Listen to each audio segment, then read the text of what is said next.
everyone. I want to welcome you to our Doing Good Things segment. Today I am interviewing our November food shelf volunteers who have been working at the Delano Helping Hands. As many of you know, in Delano, the local churches each take a month or so at a time to staff the food shelf. It's totally a volunteer-run organization, and Delano United Methodist Church has the honor of actually doing a number of months every year. And so today we get a chance to celebrate and give thanks for our November volunteers and learn a little bit more about what's been happening at the food shelf. So I'd like to start today's interview by introducing Terry Tobeck, who is our current Delano United Methodist Church coordinator for the food shelf. So take it away, Terry. Welcome. I just want to let you know that we joined the church on June 15th of 2014. And a young lady by the name of Grace Swenson was running, she was coordinating the food shelf at that time. And we volunteered to help over there. And she was kind of looking she'd been doing it for a number of years, and she was looking for a replacement. So she suggested to Matt Sipe, our current pastor at the time, that maybe the Tobecks might be interested in taking that on. And so I have an office in Plymouth, and Matt Sipe drove to my office, sat across from me at my desk, and virtually didn't hardly even ask. He just said, "You'd like to take on the food shelf, wouldn't you?" And so we joined from that capacity and coordinating and putting groups together for 2 months out of the year and raising food throughout the year. And since then we've added a third month, so we're doing 3 months out of the year for our Methodist church. It's been a great experience. I was one that might have been a little skeptical because I thought maybe some of these people come there really don't need the help, but it's been proven to me that it's real heartwarming, and we really feel comfortable with everybody we deal with there. And they're also thankful. So, you can't find more appreciative people than those that are in need. And so our experience has been great, and we appreciate all the help we get from any of our volunteers that help with the food shelf. We hope to open it up more after the epidemic is gone, and maybe more people can serve at their will, and we look forward to that time. So I'll pass over my time to somebody else. So.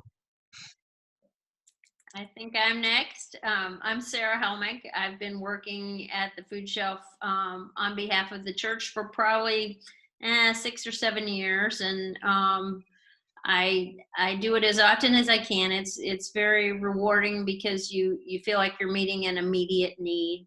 At the food shelf, we typically serve maybe 10 to 12 clients a week, various families. Sometimes they're single person households, and sometimes there's 2 adults and 7 children. And so that really varies, and the quantity of food and dry goods that they receive vary based on the number in the household. The week before Thanksgiving, just this past November, though, we served 22 families, and it was a really hectic evening or afternoon getting things together for people, but there was an obvious need, and it's great to be able to serve that.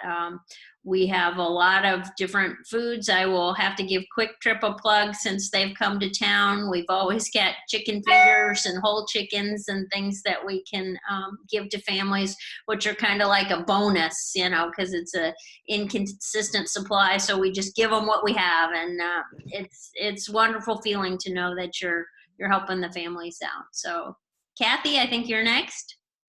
Yeah, I'm Kathy Workman. I too have worked at the food shelf for a number of years. I generally work in the back room where we fill the orders. It used to be that the clients could come in and let us know what they wanted. And since COVID had started, we're kind of the 4-person team. And the clients make appointments over the phone, and then we come in and fill those. So there's always a number of pre-packs, grocery bags filled with food and dry goods based on the size of the family, and if they have children, if they're school-aged children. And then we are able to fill things that they're able to choose from. We have a cooler section and a freezer section. We have some staples that are always available.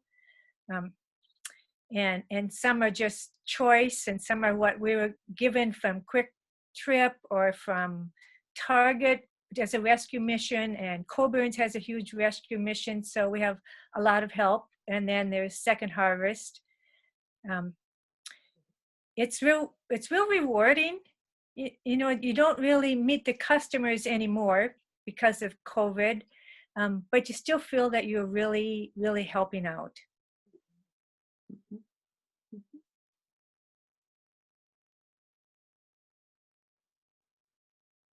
So I'm going to pass it over to Terry. Or Greg. Or Greg. Greg, I think yes, sorry. Greg's going to jump in. Yeah, I'm Greg Thanks. Booth.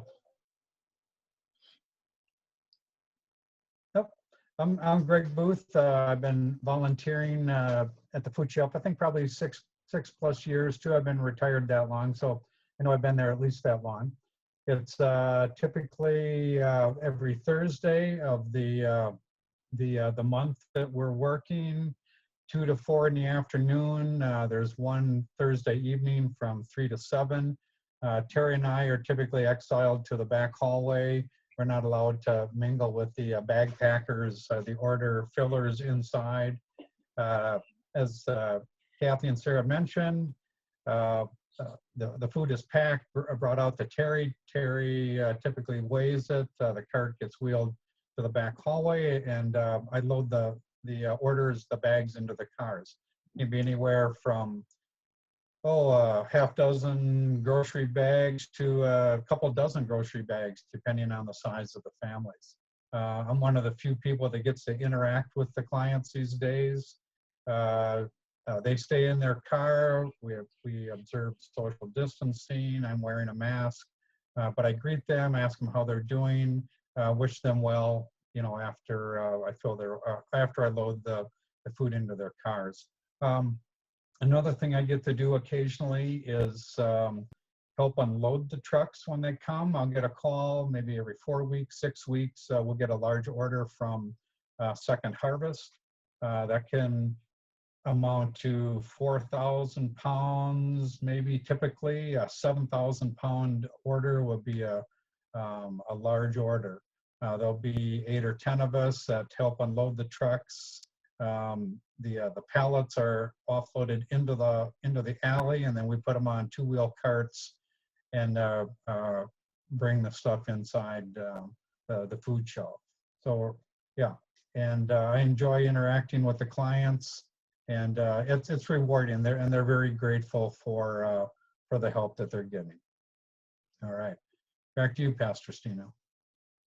Well, of course, on behalf of the church, we want to thank the 4 of you, especially for being our prime volunteers over these, not only November, but there were many months over the spring and summer where you guys did extra duties, because you guys are just such an A+ squad that when COVID hits, you got bonus months, right? Because you knew how to do it. You knew how to get the job done.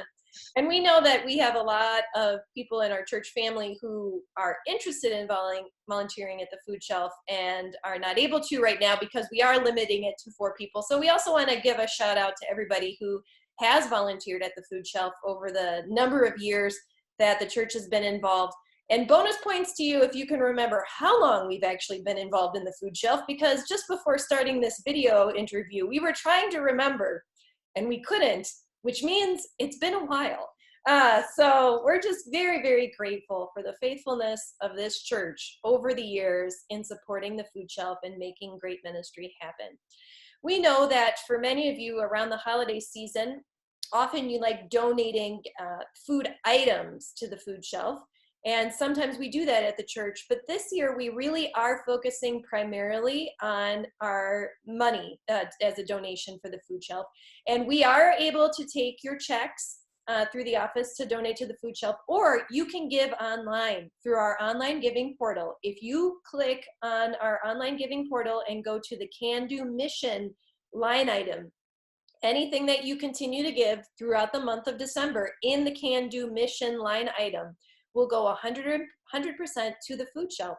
And as Greg mentioned, they get large deliveries from Second Harvest, and they are able to buy those shipments because of donations like that. The monetary donations we give to the food shelf are far more effective. I forget exactly the math, but I know that they're able to get items from Second Harvest at such a reduced discount in comparison to the things that you could purchase at the store, that really the best way you can help the food shelf is through those financial donations. And as Craig mentioned, there is these extra shipments that come at other times. And so if you are not able to be part of the 4 people right now who are volunteering at the food shelf, but you're interested in volunteering, let us know, because there are other needs and other ways to volunteer at the food shelf, even when our church isn't the primary manager of the food shelf for the month. There are things like unloading the trucks or helping to pick up other donations that they're always happy to get extra volunteers for. So again, we want to thank the whole church for your ongoing support. We thank you for your generosity in November. We had a lot of you give in November to the food shelf, so thank you, thank you. I'll give you those totals later. We're still totaling all the checks as well as the financial donations, and thank you for supporting it for our Can Do offering in December. So with that, we say goodbye and God bless. Bye, everyone. Bye. Bye.